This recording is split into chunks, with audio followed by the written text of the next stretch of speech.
Hello guys. Welcome back to my channel and to another amazing fanfic story. If you're enjoying the content, make sure to subscribe and hit the like button. Every like shows your support and gives me the motivation to bring you more fanfic videos and updates regularly. Now, without wasting any more time, let's dive straight into today's story. Which is, what if Anko adopted Naruto and fate changed everything? Part 2. Naruto carefully accepted the scroll from Hiruzen's hands. The room seemed strangely quiet as he stared at the item. For years he had lived alone, surviving day by day while wondering who his parents were and why the village hated him. Now, within a single evening, everything had changed. His mother was Kushina Uzumaki. His father was Minato Namikaze, the fourth Hokage, the village hero. Yet somehow that revelation only made one question burn even hotter inside him. Why? Why was the son of the fourth Hokage treated like a monster? Hiruzen noticed the conflict in Naruto's eyes. You're wondering why they hate you despite who your parents were. Naruto nodded silently. The old Hokage released a tired sigh. Because on the night you were born, the Kyuubi attacked Konoha. Anko and Yugao remained silent. The fourth Hokage defeated it, but there was a price. Naruto's blue eyes narrowed. Hiruzen looked directly at him. The Kyuubi was sealed inside a newborn child. Naruto froze. A terrible feeling settled into his stomach.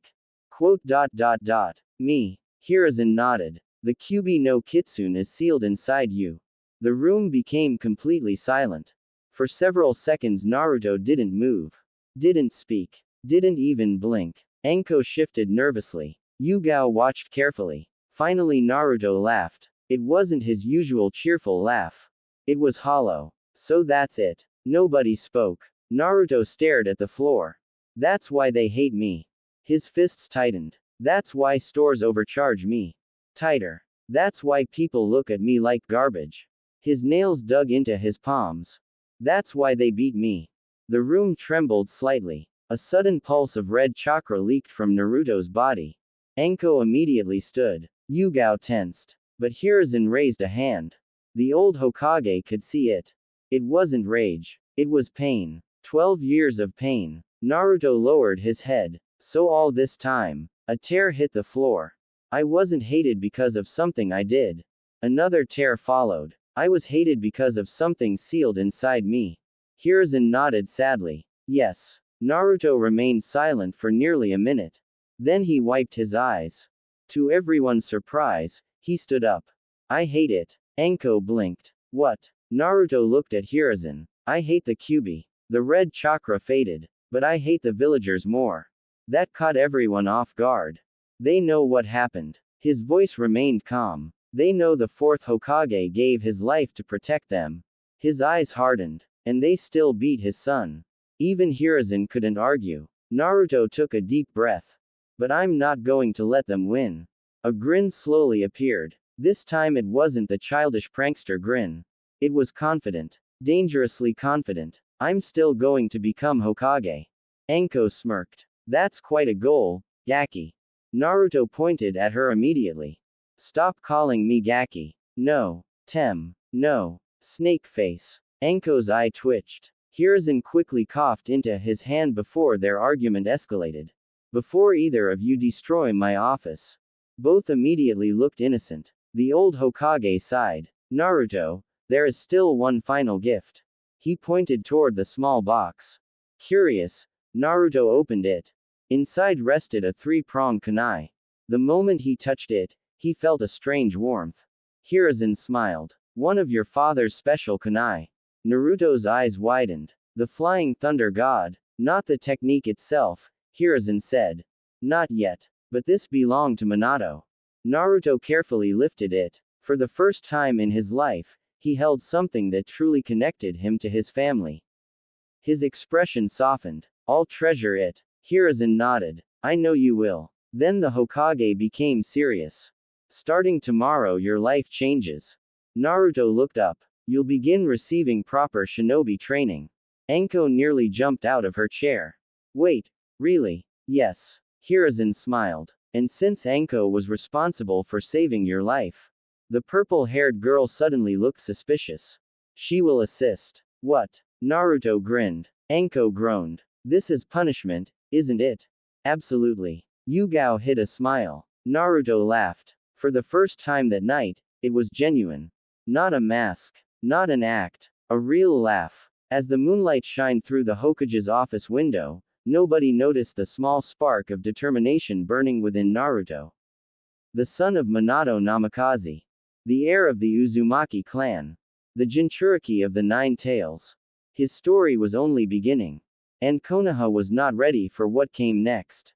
The walk home was quieter than any Naruto had ever experienced.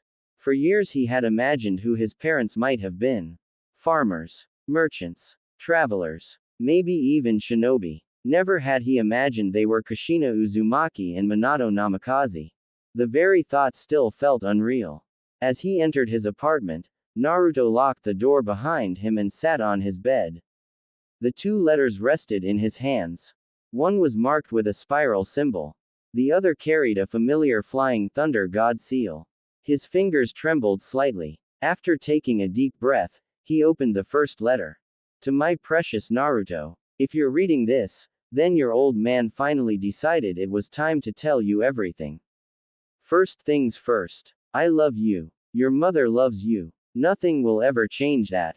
If I know Kushina, she probably cried enough tears to flood half of Fire Country while writing her letter. Naruto couldn't help smiling. That sounded exactly like the mother Hiruzen had described.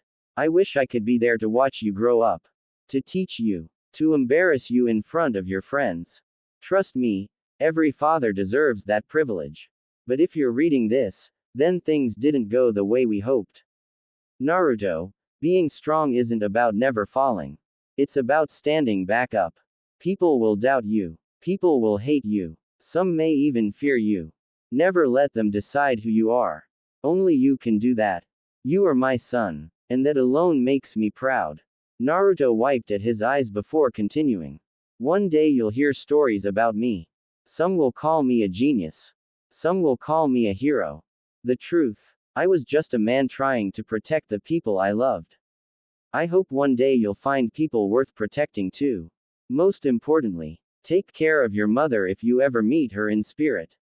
She's scary when angry. Trust me. Naruto laughed despite the tears rolling down his face. The letter ended with a simple signature. Love, Dad. For several minutes he simply stared at it. Dad. The word felt strange. Wonderful. Painful. Then he opened the second letter. Naruto. The massive writing nearly made him jump. If Minato is reading this over your shoulder, punch him for me. He's probably acting cool. Don't believe him. He's a giant dork. Naruto immediately burst out laughing.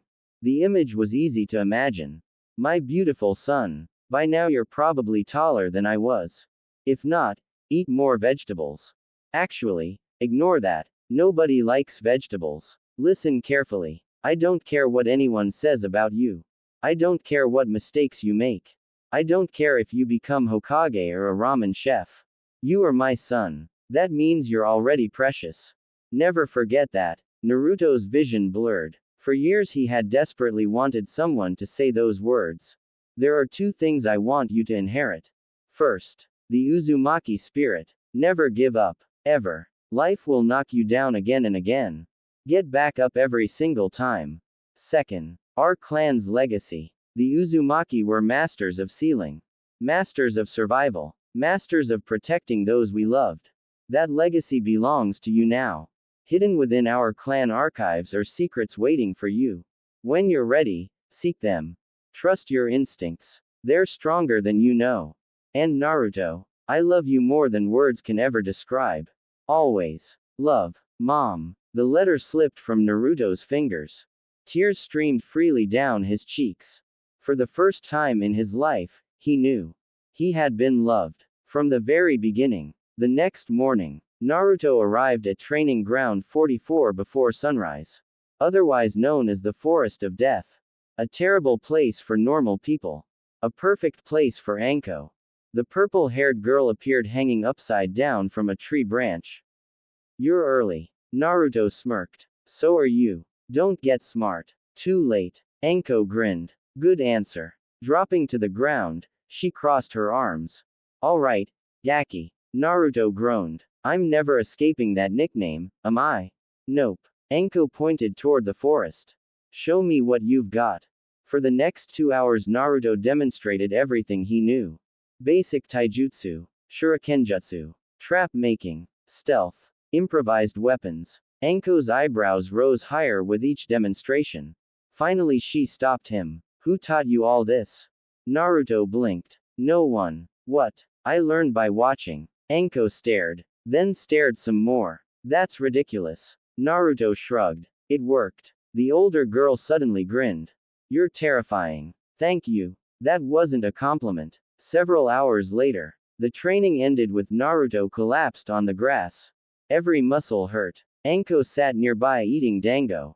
You're weird. Naruto rolled his eyes. Coming from the snake lady. Fair. A comfortable silence settled between them. Eventually Anko tossed something toward him. A scroll. Naruto caught it. What's this? Anko smirked. A gift. Opening it, Naruto's eyes widened.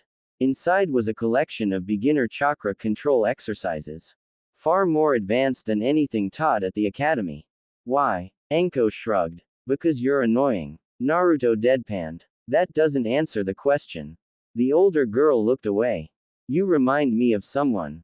Naruto didn't press further. Some wounds were obvious, even when hidden. Back at his apartment, Naruto finally opened the final scroll Hiruzen had given him. The one containing the surviving Uzumaki records. The moment he unfurled it, dozens of sealing formulas appeared. His breath caught. Symbols, patterns, complex designs. Yet strangely, they made sense. Naruto stared in disbelief. It felt familiar. As if something buried deep inside recognized them. Hours passed unnoticed. One seal in particular caught his attention. A basic storage seal. The simplest of Uzumaki techniques.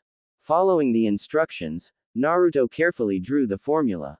Poured chakra into it. The paper flashed. Then activated. Naruto's eyes widened. It worked. He had done it. On the first attempt. Most shinobi reportedly required weeks. Naruto succeeded immediately. At that exact moment, deep within the Hokage Tower, Hiruzen paused mid-pipe. A sensing barrier had triggered. A very specific one. An Uzumaki seal. The old Hokage smiled. So it begins. Back in his apartment, Naruto stared at the glowing formula. For the first time in years, excitement replaced loneliness. His clan wasn't gone. Not completely. Their knowledge remained. Their legacy remained. And now, so did their heir. Far beneath Konoha, hidden in darkness, another old man opened a single eye. Danzo Shimura. A root operative knelt before him. Naruto Uzumaki has begun learning Uzumaki sealing arts. Silence filled the chamber. Then Danzo smiled. A cold smile. A Jinchuriki. A Namikaze. And now an Uzumaki heir. His eye narrowed. Interesting. Far above, Naruto remained blissfully unaware. His future was moving. The pieces were beginning to gather. And powerful eyes had started watching him.